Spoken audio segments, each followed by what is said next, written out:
Hey guys, it's Clairaudient here from Lords of Consciousness. I sat down with Micheila Sheldan last week for an interview.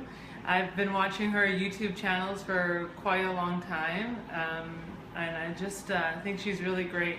She has an organization that she's part of called Flower of Life.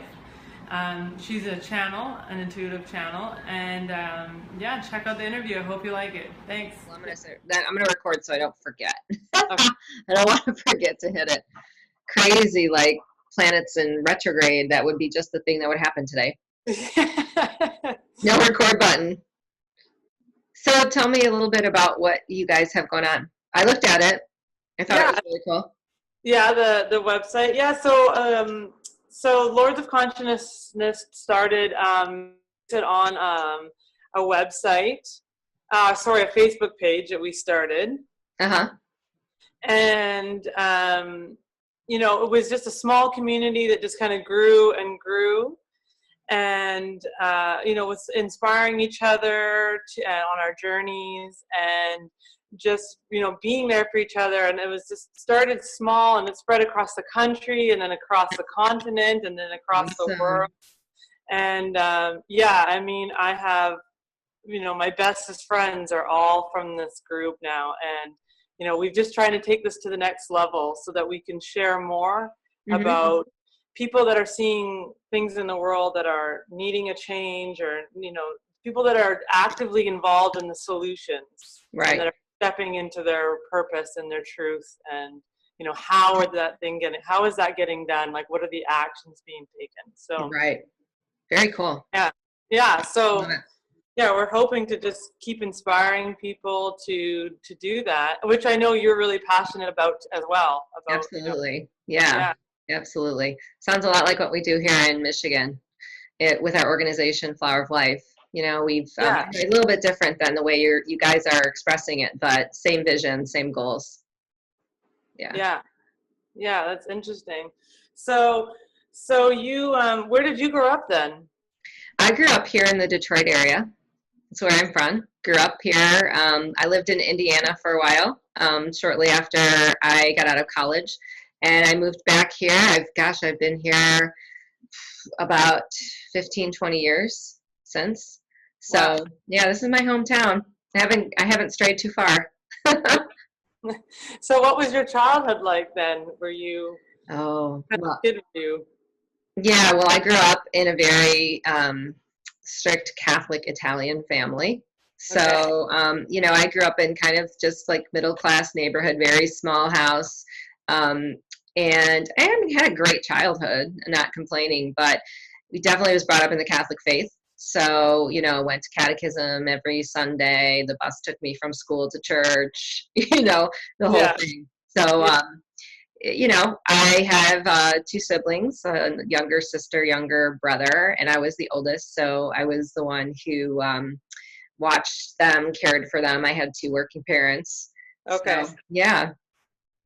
It was a great childhood. I don't have any complaints. Different than what a lot of the beliefs are I have now, obviously. Yeah.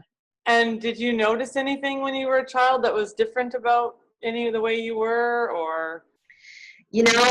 I didn't. And it's interesting because I discovered my channeling gift very late in life. I was, just entering my 40s when I first started to realize that I was a channel. But I had this moment shortly after I started on this journey where I brought this out to the world. And it was really interesting. I was cleaning the kitchen one day. I was just wiping down the counters after a meal, doing your regular dishes and all that stuff. And I was just having this two-way conversation in my head with somebody outside of myself, like no big deal. Yeah. And I paused, and this feeling came over me, and I just went, oh my gosh, I used to do this as a child. I completely remember. And I remember doing it even as a teen. And I think that it was just so normal for me, but I didn't have anyone in my world that matched that. I didn't have anyone in my world that talked about this kind of stuff. So I really didn't recognize it as something more than just me talking in my head.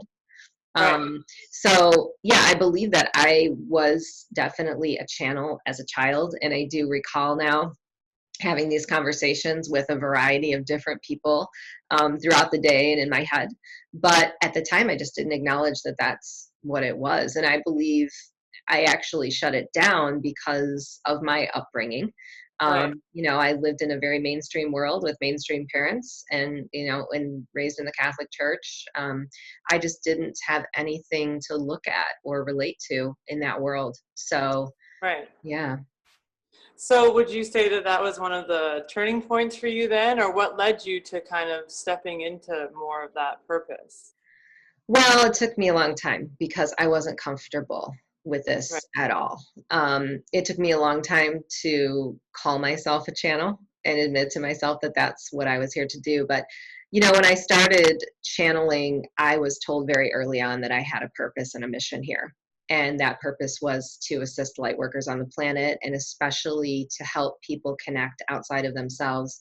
Um, at the time, through this organization that I belong to, Flower of Life, we have a conscious action group. And, I had that really angry awakening where I woke up to all this stuff going on in the world. And, Wig Dow was, talking to the mailman about chemtrail and fluoride in the water and all this stuff. So we had this conscious action group that our initiatives were aimed at positive solutions so that we could bring awareness to these issues and help get rid of them, right? Right. So one day I decided to channel because we were kind of at a standstill with the group where things weren't moving forward. And I thought, let me just see what the guides have to say about where we need to go next. And they turned it all on me. And they said, the reason that you're here in this life is to bring a lot of information forward about what the underlying reason is for all of this. And that underlying reason is that there is a reptilian consciousness on the planet that is affecting your human consciousness. And at the time, that wasn't something I was willing to accept, nor did I understand. And it was way too big for me to even consider. Mm-hmm. So I shut that down a lot. But, Right. the guides just kept knocking me on the head and I kept channeling more of this information. And the information I was channeling was matching what I was seeing in the outside world, and I came to a place where I just felt like it was something that I had to do. And when I started listening back to my channeled messages and hearing this, what I felt was very important information that was coming through me, I, thank God had a very incredible support system around me, a team of people that had my back and were supportive because Yeah. I needed that, to put that information out into the world. But that's where I got to was the messages got bigger than me and the information got bigger than me. And I finally came to the point where I needed to accept this mission as Right. something I was here to do. So what did you notice anything change? Like, once you step more into this, did you lose friends? Was there like a disconnect with your old life all of a sudden, and how did you balance that with being a mom of 2 kids and Yeah. having this new purpose in life now? How did you deal with that? Scary time in my life. There's a Yeah. lot of fear around that, especially for my kids. When you're a mom, you never think of yourself first. You always put your kids first. And here I was in this mainstream world, in this PTA world with all of these people that I thought were going to think I was crazy. And there was no way I could come out and talk about this stuff. And I thought, if I do this, these moms are going to not allow their kids to come over my house anymore. Yeah. So it took me a while, and I know there are a lot of people out there who are in fear of, really stepping into their truth and into their gifts. And I think that what happened with me was I took very small incremental steps along the way. And I found that fear is such a falsity. I mean, all of this fear that we have around things that are going to happen that really don't. And that's really what happened.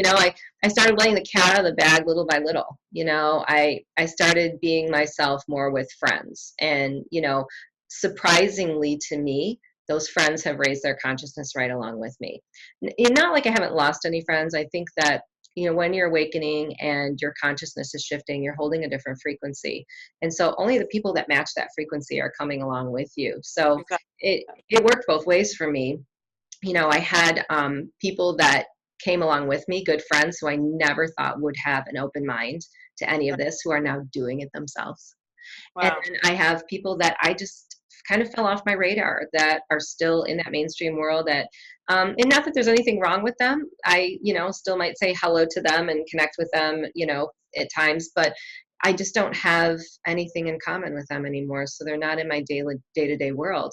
And then I ended up attracting a whole new set of friends and, people around me, people I even call my family, here at Flower of Life.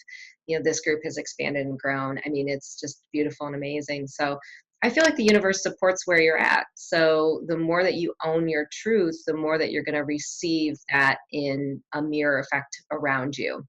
And Mm-hmm. that's what holds us back sometimes from taking that leap because it's so unknown. We think, well, I'm going to lose all of these people, but you don't consider the others that are coming, what you have around you, the support that you have around you that's already there. You haven't matched it yet. So Right. that's what happened to me. I took very small incremental steps with friends, with family, and found that it wasn't as hard as I thought it was. Yeah. Yeah. So do you have some of those doubts still today? Like, do you still wake up sometimes and feel like, like that, Mm.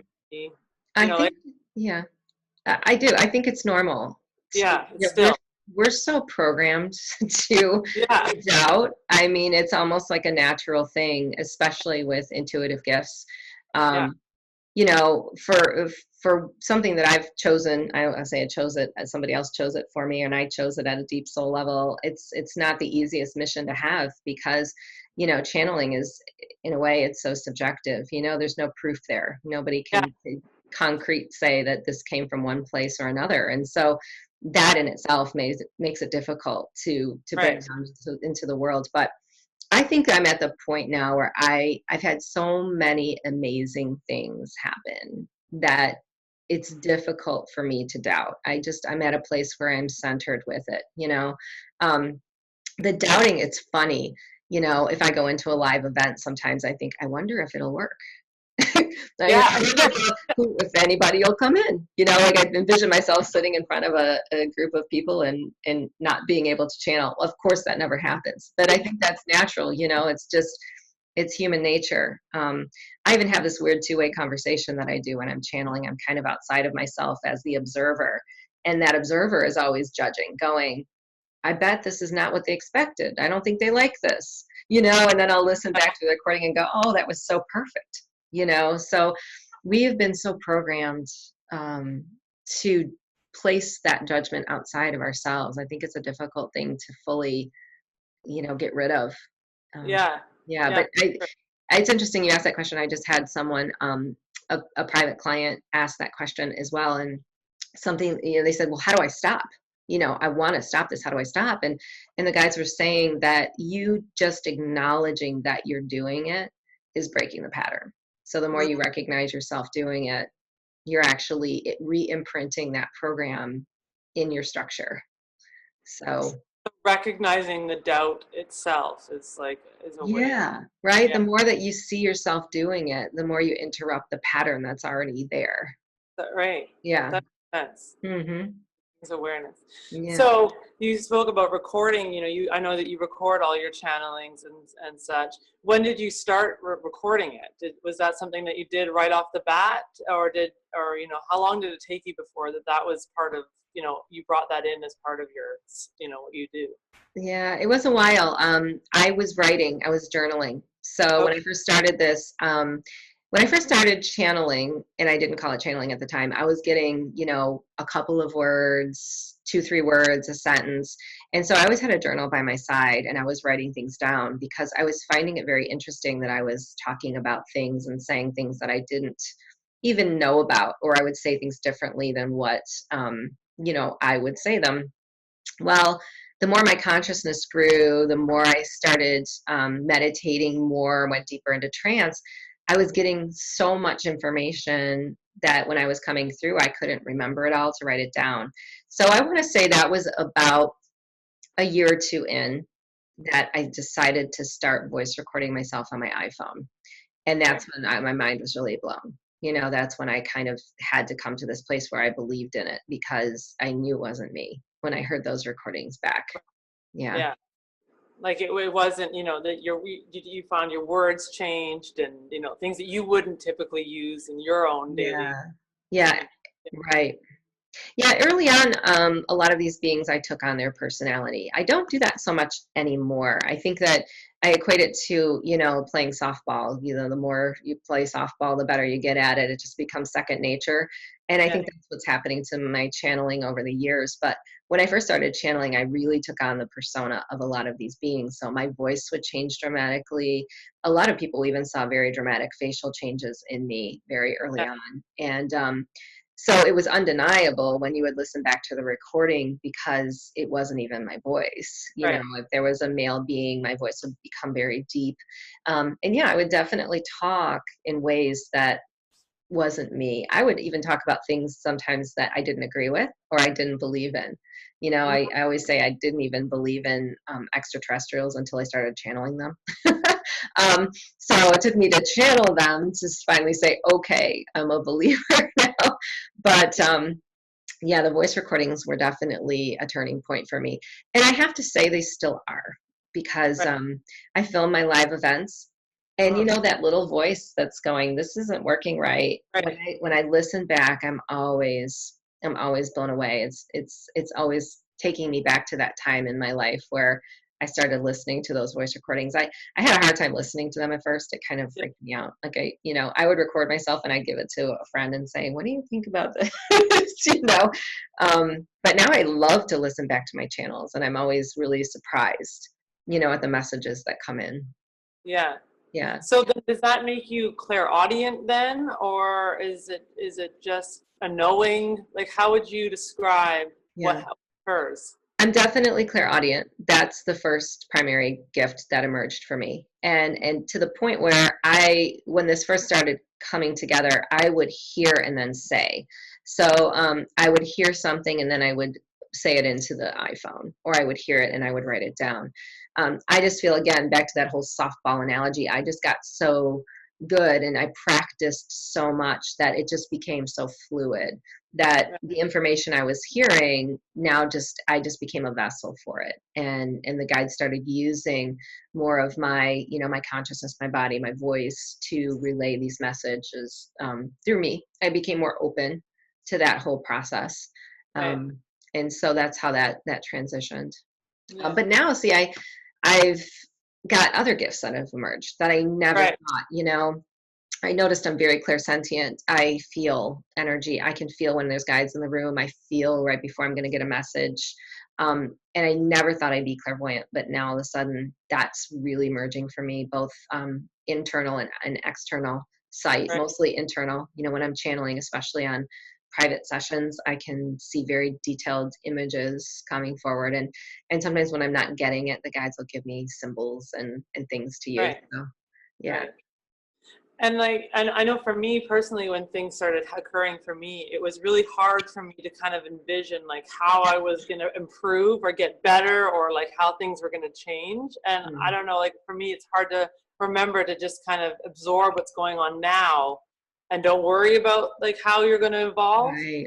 So I don't know, like for you, if that was something that you ran Yeah. into as well.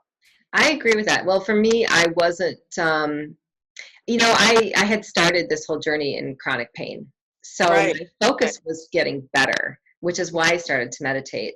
So I never really had the goal of being this great channel in the world. I really Right. had a goal of improving my health and well-being. And this just emerged right along with that. Yeah. Um, but I do agree that everyone has a very unique gift, and sometimes we push it to the point where we look outside of ourselves and we're trying to mimic others. And Yeah. I find that, a lot of people will ask me to teach a channeling class, and I think it's really difficult. Not that you can't, but I think we all do this so unique that you really have to keep your mind open to how you are completely different from anyone else in the world. Yeah. There's a way that you do something that you can't teach to others. Yeah. And that's the sweet spot. So yeah, the more you just tune into what you're doing and yeah, stay present. I like that whole analogy. I think it opens you up to possibilities that you wouldn't have considered before. Same for me. I never would have considered that I could have been clairvoyant. Right. I just figured, I hear that's what I do. And here a couple of years later, my clairvoyance is kicking in really, really strong. So, Yeah. So, and I know that you were talking about the Flower of Life Center. And so what is the purpose there? What do you guys do? What? yeah. We're an international organization and we're focused on furthering human consciousness in all areas. So um, that manifests for us in a variety of ways. We have an expo that we put together and we bring people from all over the world to speak on these topics. Alternative health, science, technology. These are so many incredible breakthrough things going on in the world. And I think we're at this turning point where people need to be able to access this information and access the solutions. So we're working on, we're on our fourth expo now. We have a magazine that we're getting ready to launch here shortly. And we have a conscious activism group that I spoke of. We even have a conscious youth group. Wow. So we work with youth in ages 9 to 18 who are either spiritually gifted or interested in these types of topics. And we have remote meetings and calls. As a matter of fact, the next one we are working with a very incredible aura reader to help the kids understand more about their aura and what their aura colors are and how to identify your aura. So it manifests for us in a variety of different ways. Right. Yeah, we do local classes, local events here as well.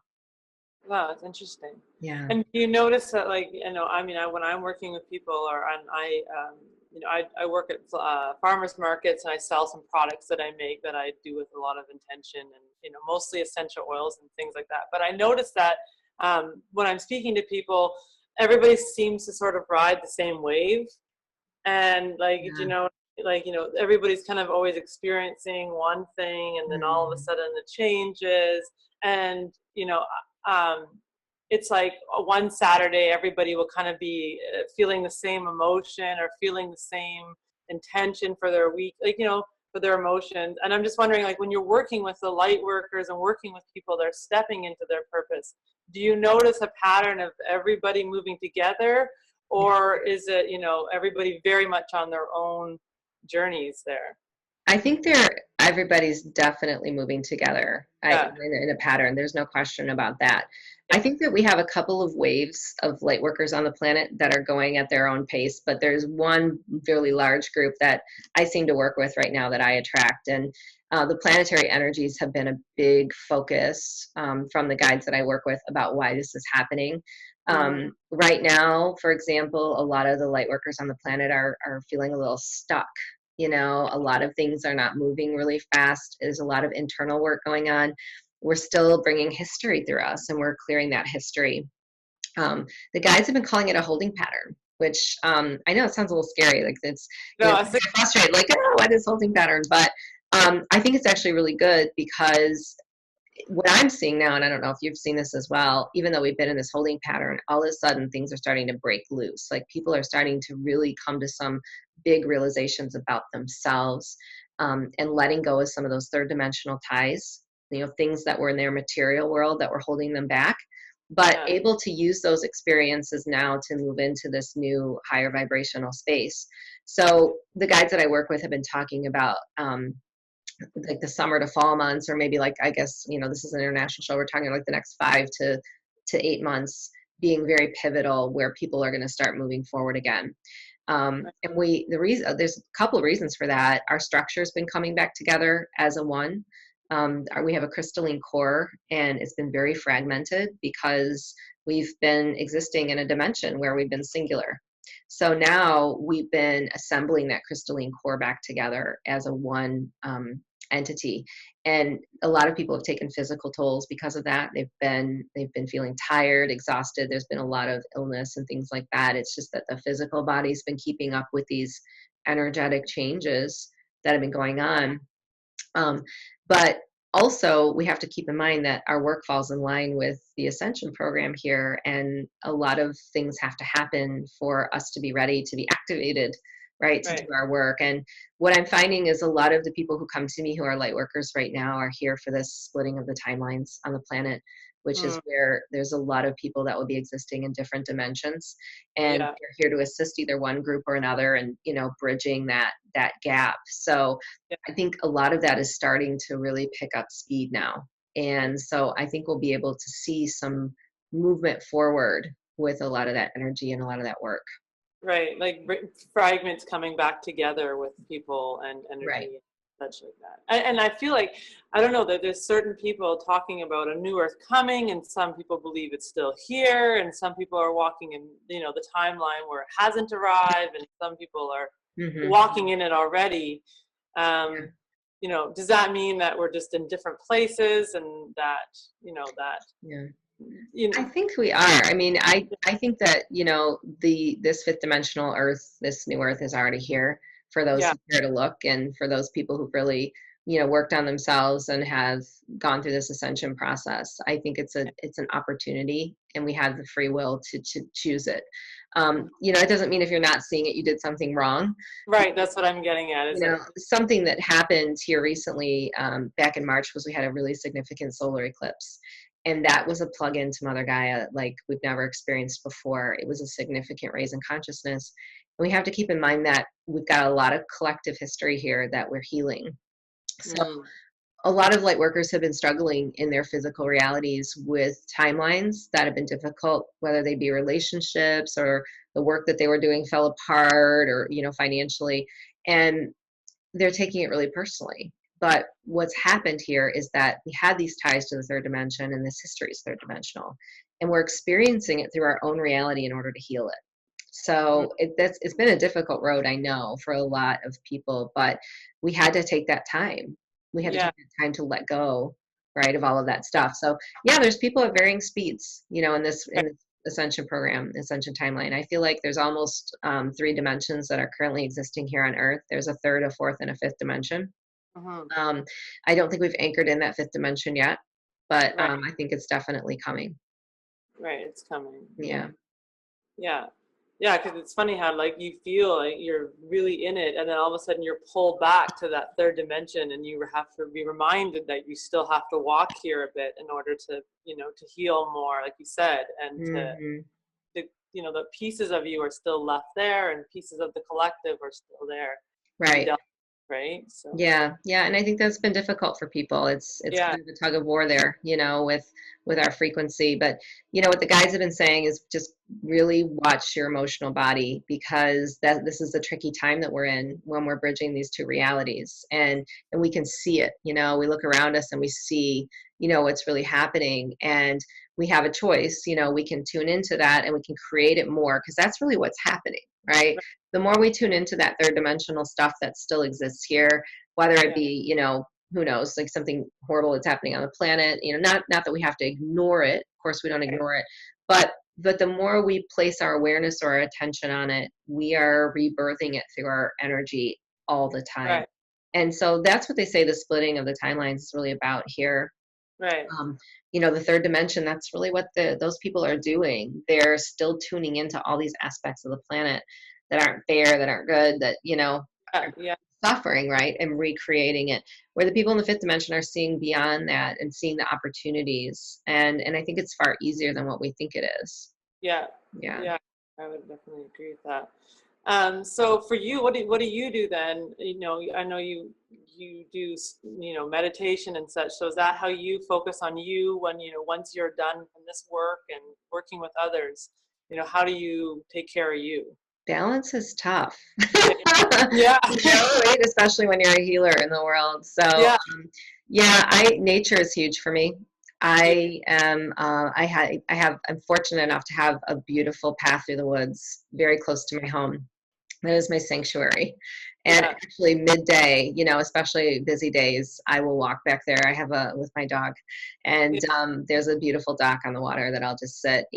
It's amazing, even not meditating out there, but just that walking meditation of hearing the birds, right, listening to the wind, listening to the water. It resets my energy so quickly and easily. So that's one thing that I absolutely love. Um, I think it's important to watch what you're tuning into. And I've noticed this about myself, with social media and other things. We can get really wrapped up in our free time tuning into some of the negativity in the world, and right, politics and things that are going on. So I'm trying really hard to shield myself from some of that, and it's tough because you know, it's all around you. So I'm trying to gravitate more towards a book, you know, in my downtime versus, you know, being on tooling around online or, you know, that sort of thing, shutting out the electronics for a while, putting the phone down. Those are all, it's difficult when you're, you know, you want to help people. So you're constantly, you know, wanting to post online and check Yeah. your phone and, you know, help this client. But it is good to reset your energy and have that peace and find that space. But yeah, for me, meditation is the end all be all. You Yeah. know, it helps me to find that center. Yeah. Yeah. So just, you know, for someone who's just discovering about something different about themselves, you know, someone who's just awakening to their gifts, what would your main piece of advice be? Continue to put some energetic currency there every day. Because you've discovered something in you that has really significant value. And be really cognizant of how you choose to place intention around that. You know, a perfect example, we have someone here in our group who's just coming into her gifts and did something really incredible while we were here. She was, you know, working with energy and quickly diminished that and said, well, anybody could have done that. Or, you know, how quick are we to say it couldn't be, it wasn't me, you know, what a Right. coincidence. And when we do that, we're speaking to our bodies, you know, we're speaking to our consciousness. So I feel like intention is a really powerful tool.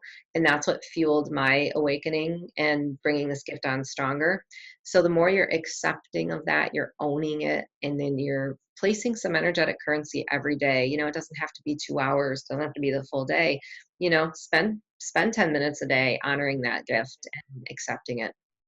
Accepting it. Yeah. Yeah. Well, thanks so much for talking to me, Micheila. It's really great to talk to you. Oh, And you're so welcome. it really, actually, you know, I've been going through some of that myself. The doubt and the holding pattern that you spoke of is, you know, that's exactly the words I've been using. I feel like I'm just sitting here in a pattern. So Big deal it's really, right now. Everybody. yeah, Hmm. yeah, it's really great to have that, you know, validated a little bit and not feel like I'm the only one, as you know, Yeah. that helps. So Yeah. Every just, client I've had definitely has had that issue right yeah, now. You're not yeah. alone. Hmm. Yeah, yeah, that's great to feel that feeling, and I'm sure I won't be the only one that, you know, when they hear this will have a lot for them that validates and makes them feel the same. So thank you very much for Oh, you're talking. so welcome. Thank you for inviting me. Yeah.